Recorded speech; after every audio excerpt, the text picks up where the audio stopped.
Hey guys, welcome back to the Road to Nebula challenge on Call of Duty Black Ops 6 Zombies. Before we get into this video, if you guys could hit that subscribe button, it would mean a lot to me. We're on the road to 7,000 subscribers before we get to the Nebula camo. I'm sure you guys can do it, and without further ado, let's get on with it. So in today's video, we are focusing on the KSV SMG, and this gun for me was a bit of a mixed bag. I wasn't much of a fan, if I'm completely honest with you. It's one of the weaker weapons that I've used. I found it quite long to get kills, especially in the later rounds of this weapon, and it dropped off pretty quickly. And to be honest, even at the start when I was using this thing, when it's not pack-a-punched, it was actually pretty garbage, to be honest with you. I mean, granted, I had no attachments. That might have been different if I used it with attachments, if I used it in multiplayer or something. But when I was using it, it felt really weak, really off. But you know what, it is what it is. It wasn't too bad to do. It didn't take me too long, but it wasn't as fun as the C9 from the last video. But we move, and yeah, I'll show you guys the progress I made.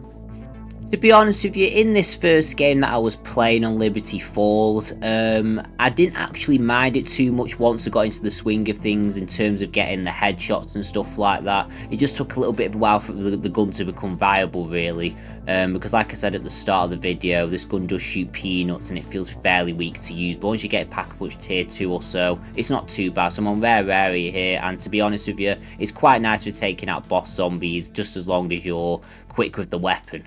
To be fair, it actually got much easier later into the rounds. As you can see, I made it into wave 30, which I surprised myself, to be fair, because I thought it was going to be more of a struggle. But when you get this weapon upgraded more, and when you have Deadshot Daiquiri in particular as your perk, because Deadshot Daiquiri has two augments, so there's one major one and one minor one. One of the augments is that you get increased armor damage against armor zombies, which is huge, making taking out mangles and the heavy zombies a lot easier. But there's another one that's even better, and there's one where it does even more damage for critical kills. So I didn't have them unlocked until this video, and this has made this process a lot easier, because I guarantee you the KSV on its own without these upgrades would have been a much harder process and would not have got to round 30, I promise you that. I did die shortly after this, unfortunately, because it still is, at the end of the day, Black Ops 6 Zombies, and the guns do get really weak around 30 plus, so it was getting a bit annoying, and I decided to, well, I didn't decide to, I ultimately got killed at the end of the day because about 20 manglers spawned in the map. But you know my complaints about that in plenty of my other videos, so I won't get into it. So just like other videos, I like to switch up the maps a bit, so I went onto Terminus and started getting headshots on this as well. To be fair, I didn't really need to do too many headshots, because from memory I got pretty much the majority of them in the Liberty Falls game, so I didn't have too long to go. But I still had to do the special challenges as well.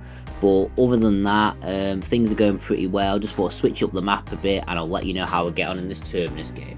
So in this game, I managed to get the critical headshots, no problem whatsoever, but there was a couple of challenges and they weren't very nice. Well, one of them was really annoying actually. So I had to kill zombies in hip fire mode, and I had to get 300 kills with that.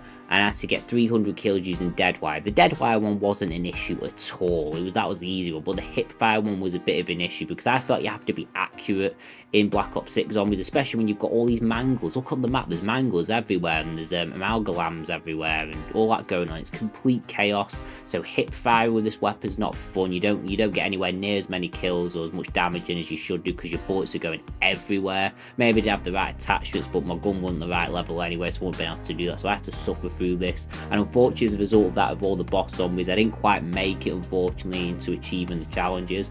But it is what it is. But you'll be pleased to know in the next game that is not the case, and I do manage to achieve glory. Then to finish things up, I load up a quick game of Liberty Falls, and as you can see, I'm only on round 16, so you can probably tell what's going to happen in a second. I'm just finishing off getting the 10 kills rapidly 15 times, and then Lord and behold, I get the Mystic Gold camo, and that is the end of the KSV. There's not really much to say about this weapon. It's pretty weak if you've not got the right attachments and the right perks and all the rest of it. So I'd recommend doing this weapon once you've got a few of the augments, a few attachments. I'd probably made it a bit more difficult for myself than I needed to, but I'll learn from that, and hopefully I don't make the same mistakes with other weapons that I've seen as weak. I mean, I already made the same mistake with the Goblin MK2 assault rifle. This one wasn't as bad as that, but I probably should have prepared a bit more. But anyway, don't forget to like, comment and subscribe. I'll see you guys in the next video. Peace out.